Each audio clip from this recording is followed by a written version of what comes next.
రేవంత్ రెడ్డి నిన్న ఉస్మానియా యూనివర్సిటీలో చాలా పెద్ద ఎత్తున మరి ఉద్యోగాలకు సంబంధించి ప్రకటన చేస్తారంటూ కూడా నిరుద్యోగులు అయితే కొంతవరకు అయితే ఆసక్తి కనబరిచారు.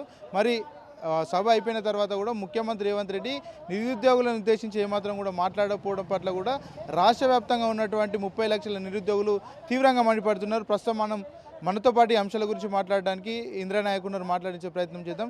చెప్పండి, మొత్తానికైతే రేవంత్ రెడ్డి నిరుద్యోగుల గురించి మళ్ళీ కూడా మాట్లాడలేదు, ఉద్యోగాల గురించి ప్రస్తావనే తేలేదు, ఎట్లా చూస్తుంది? 2 దశాబ్దాల తర్వాత రేవంత్ రెడ్డి రావడం చాలా మంచి విషయం. ఎవరు కాదన్నా అవునన్నా అది మంచి విషయం. ఎందుకంటే ఒక అభివృద్ధి పని కోసం వస్తున్నారంటే అందరూ హ్యాపీగానే ఫీల్ అవ్వాలి.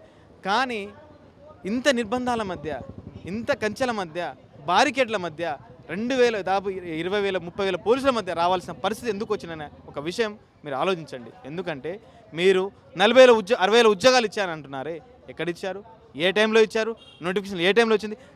గత ప్రభుత్వం ఇచ్చిన నోటిఫికేషన్లను ఆ నోటిఫికేషన్ అంటున్నారే, ఇది తప్పండి. ఎందుకంటే మీకు ఇంటెలిజెన్స్ ఉంటుంది, మీకు పోలీసులు అందరూ చెప్తారు, కానీ అవే అబద్ధాలు, తప్పుడు ప్రచారాలు.